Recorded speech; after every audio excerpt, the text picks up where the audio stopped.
Hi there, Midnight Scribe here. Just a little word of warning. For the first 10 minutes or so of this particular show, you might be wondering, Midnight seems a little bit stiffer than usual. There isn't so much banter and fun as there is normally. Full disclosure, I haven't been losing my mind. The recording software decided it was too good for me. So don't worry, the first 10 minutes, I've done a few re-records. After that, it's good old-fashioned show. So I hope you enjoy and just bear with us for this part. Thank you so much.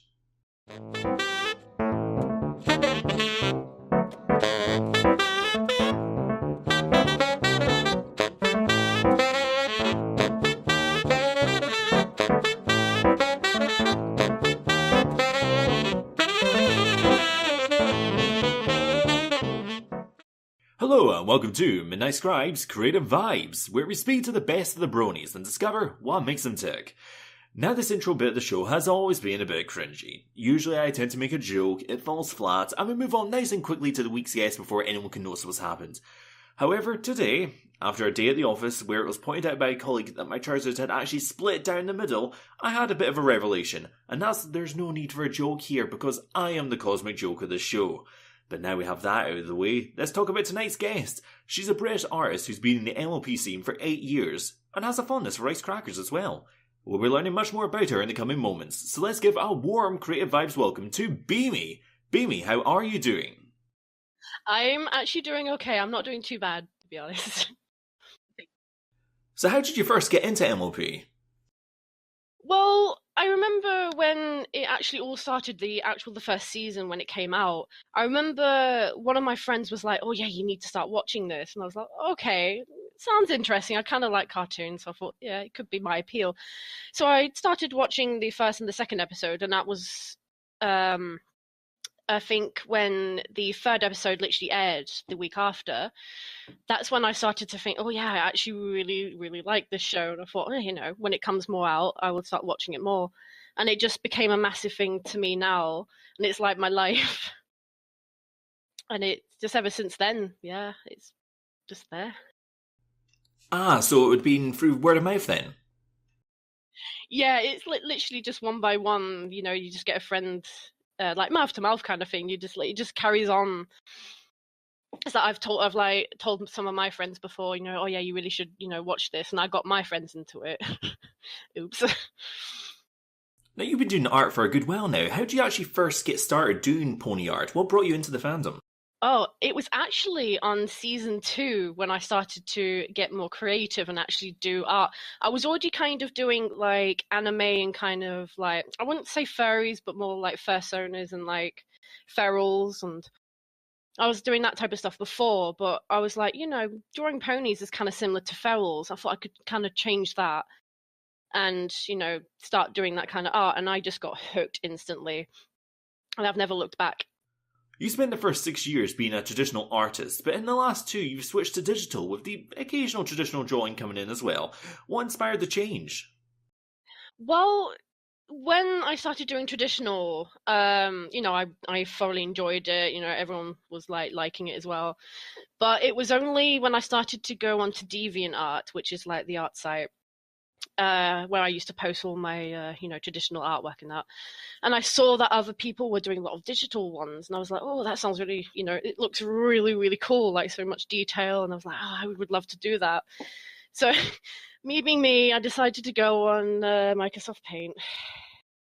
Yeah, that was not a good choice. So it started off with that, but I was like, no, I just can't work with a mouse. So I was like looking into like art tablets, but I actually found one CEX for 40 quid, and I'm like, yes, please. So I grabbed that, and I just got hooked on digital art ever since. So it was not last year, but the year before in August, when it was the end of August when I started doing it. And what artists have inspired your work? Oh, there is quite a bunch. I could name them all, but that'll be a bit boring. Well, specifically, definitely like one of my two best friends that I've known for quite a while. They've been helping me through like everything, like like helping me get through anatomy and helping me with the digital stage because they were already on digital before I was. Yeah, but there is one person I do want to mention. His name is Chaos Mauser. I've only known him for about half of a year now, but he has made me want to continue on what I'm doing, and he has inspired me to get better. And I just thought I'd mention him because he's, a really great friend, and he's just been there a lot for me, especially in the past few weeks and months. That's happened, and he's just like made me just want to carry on with my art. So how do you and other artists communicate then when you're working on projects together and share critique and so on? How does that actually work? Well, we have our own, like, I would say, like a private server on Discord, and we all have like a as we call, post your arts, and we just post our arts, and it's like, oh, how's this, and we kind of like, we won't criticize, but we'll kind of like oh, what's the word, kind of help them to kind of see and to change things around, and kind of help them along. But yeah, it's kind of in that way where they just kind of like, we help each other out in that way. We just kind of, compliment on it, and just saying, no, that this probably might need, changing, like shading, for instance, like, you could tone it down or something. But yeah, we tend to just help each other out, and it kind of just makes us carry on. Well, Beamy, you have an absolutely fantastic style. I love it to bits. And I was just wondering, how long have you been working on this particular style? Like, what's brought you to this point, and what do you think the significance of it is? Yes, I do. I've practiced the style for quite a few years now. But yeah, a lot of like, if I ask on like DeviantArt or something, when I put a poll up, I will ask people like, what is significant in my style. A lot of people will say the eyelashes on the female ponies I do, or the fluff on like the mains. Definitely, because I do not have a problem. I don't have an obsession with fluff, I swear. Now, you've been actually taking on quite a lot of critique over the last year or so, and particularly with some of your artist friends as well. And, taking on critique from any forum is certainly not the easiest thing to do. So how have you taken this on board, and what do you think you've learned from it? Well, there was a big point of last year that kind of really hit me hard. I'm not going to go into much detail, but pretty much there was like a rant post about my art, and it really hit me hard. But then I grow strong after that, because I thought to myself, like, what's the point of letting these people get to me in that way? I'm stronger than them, and I can actually carry on and actually do art myself. So I thought, you know what, I'm just going to carry on and get better at it and actually try. So at that point, that's when I decided, because before that, my anatomy on the ponies was actually really skinny. Really skinny.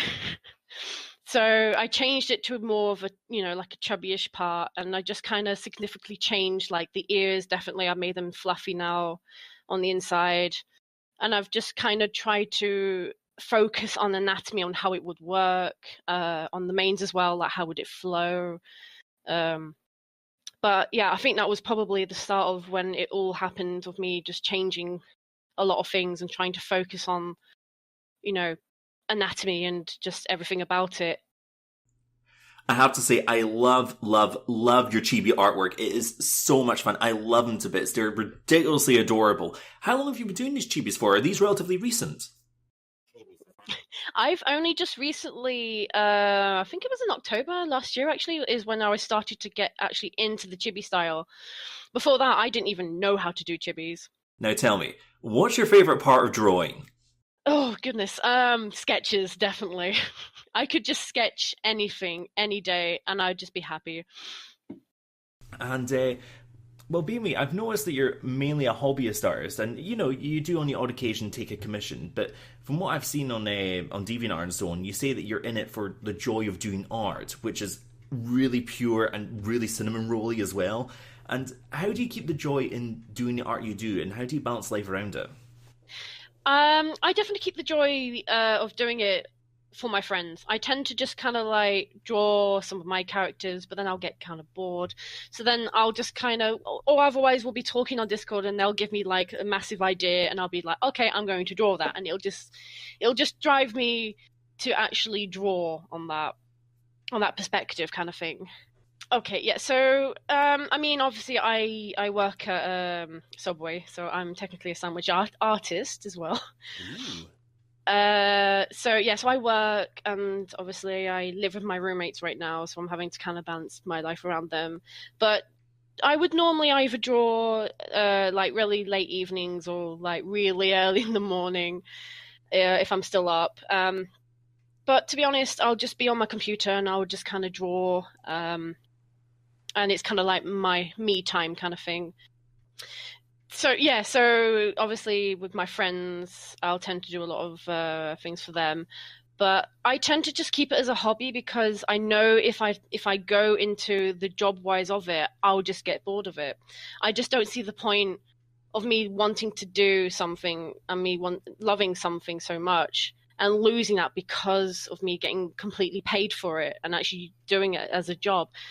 I want to keep it where I can enjoy it myself and actually keep at it because it makes other people happy as well. Just seeing people receive art from me and seeing them put them on their profile picture or just sharing it around just makes my day, and it makes me happy to see them happy too. Oh, it's nice to see, spreading the love like that, and particularly, the fact that you're how would I put this? The fact that you put the enjoyment of making art over profiteering from it and the fact that you see that as being quite a precious thing as well. Yeah, I definitely do.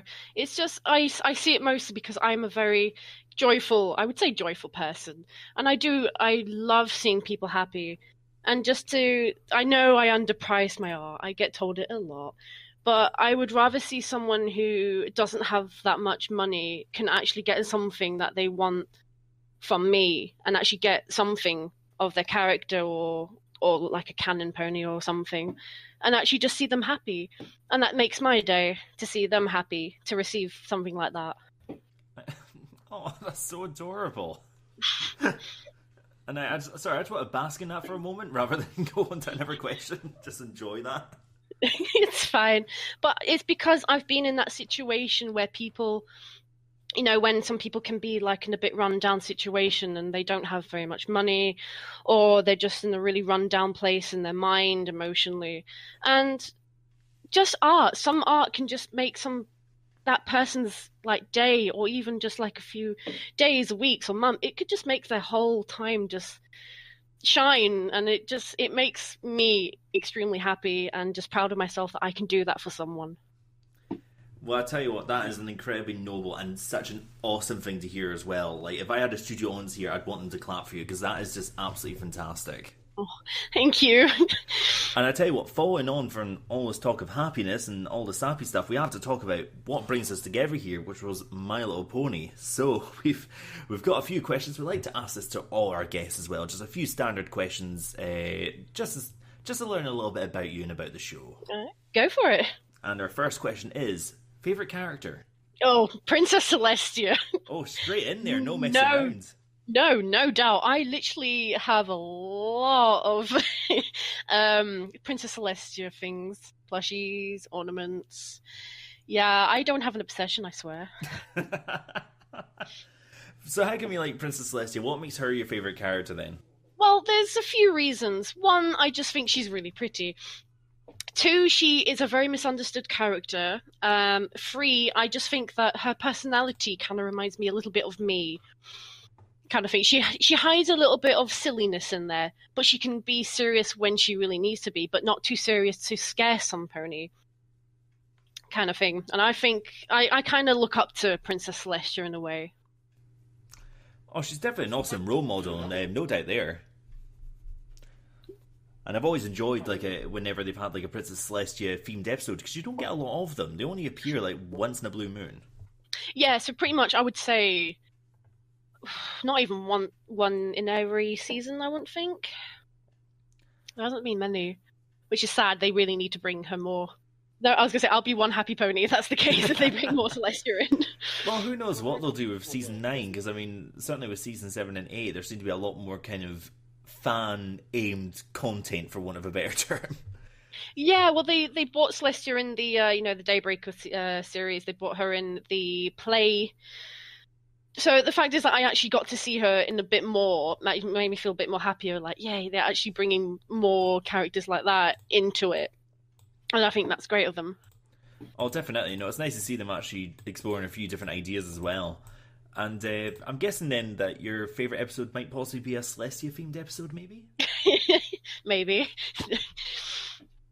Yeah, it's I can't remember which episode it was called, but it's the one with the Daybreaker. That has to be hands down my favourite episode. Right, if anyone in the comments can actually tell us what the episode is, because I can't remember the name of it, so please put it down below so we can remember what the title is. Wasn't it called A Royal Problem? Probably. Because that's when Luna and Celestia swapped roles. Well, Starlight changed their roles. Oh, yes, no, I remember the episode now. No, it's ringing a bell. Yes, no, I think you're right there. I think it's that. Probably. Yeah, if I'm wrong, once again, the commenters will let me know, so don't worry there. Yeah, we'll find out anyway. And we've talked a bit already about, how you became a fan of MLP, how you've kind of been involved in the fandom and how you got your creative start there. But what about the fandom as a whole? What's your kind of opinion on it? Oh, I have quite many opinions on it. I personally haven't really met the bad side of it yet. I know a lot of my friends have, but I don't see it as that. I see a lot of the pony fandom really get togethery, and they tend to just kind of come together, and we just all do our pony stuff. And to me, I see the pony fandom as happy, joyous, and just coming together kind of thing. Well, that's the way it should be. It should be just, this bastion of friendship and fun and all those good things. Because it's so easy with all the various negative things that have gone on in the last couple of years to kind of get bogged down in that. But yeah. The fandom, there's a lot of good points to it. There's a lot of lovely people. Oh yeah, there is a lot of lovely people. You just got to find them.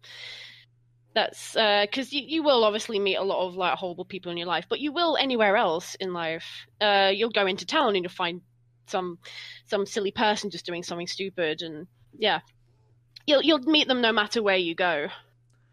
Oh, definitely. You can't choose to avoid them. They will appear regardless of where you go. Exactly, yeah.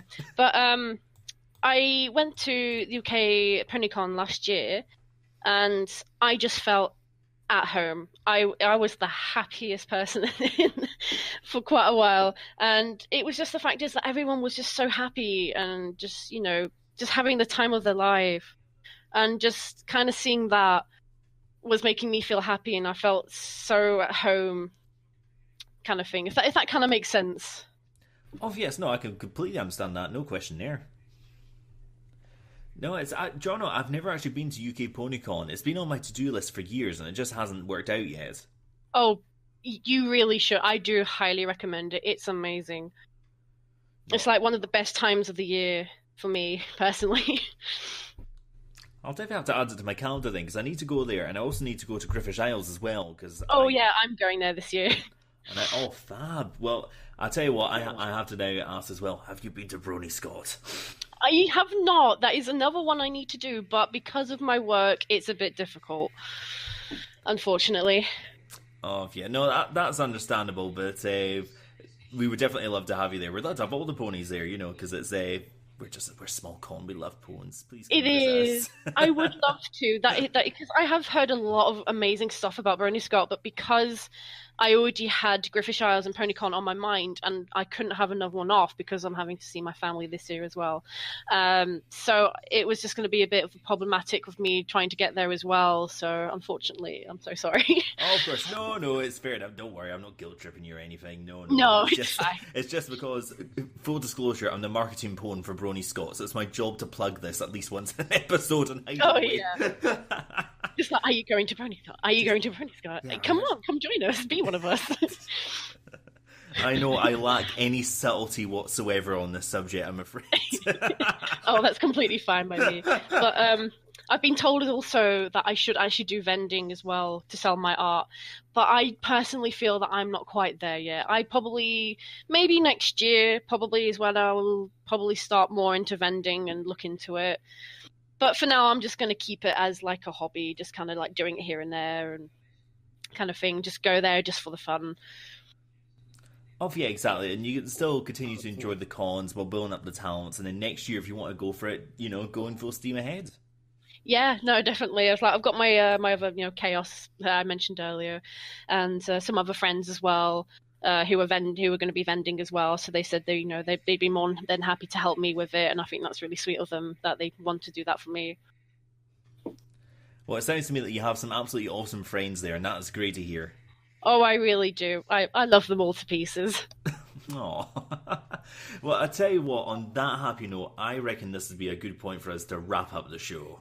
Yeah, that's perfectly okay. And firstly, thank you so much, Beamy, for coming on. I hope you've had a good time. I hope you haven't been, too nervous and this hasn't been a strange experience for you in any way. Oh no, it's actually been quite fun. But yeah, I mean, I was a bit nervous at the start, but well, once you start talking, you kind of build up a bit more. But no, yeah, definitely. Thank you very much for having me on. It's been a pleasure. Oh, listen, don't worry. It's been our pleasure having you on. It's been absolutely fantastic. And a final question for you as well is, where can we send our followers to find you on the web? Well, you can watch me on DeviantArt, which is the name Beamy Butt. Don't question the name. Which was formerly Moonbeam Zodiac. Or you can watch me on Facebook. I will tend to post a few things here and there, which is Kayla Clifton, spelled Kala. Or you can add me on Discord, which is there. I don't know how you add people on Discord. I'm terrible. Oh, Discord is a strange one. I keep getting it wrong all the time because you have to name and then have the hashtag and it's got to be the right and number and all the rest. Numbers, yeah, exactly. Whatever, fine. But what we'll do, we'll put all the links to Beamy's sites in the description below. So if you want to check out her work, that's the place to go. But we will wrap up the show here just now. My thanks to Beamy for being on the show. My thanks to you guys for watching. And if you want to get in touch with us, for constructive critique, perhaps you want to, write us a wee bit of fan mail, perhaps you're a creator in the fandom or outside who might like to be on the show, feel free to get in touch with us. We're all over the web. We're here on Facebook, Twitter, we're here on YouTube, Creative Vibe Studios. We have our email address, highlandbronies@outlook.com. Feel free to get in touch, whichever way you can. We love hearing from you all. But we shall end the show here. Thanks to you all for watching. I've been Midnight Scribe, and the final word from us is, as always, please subscribe.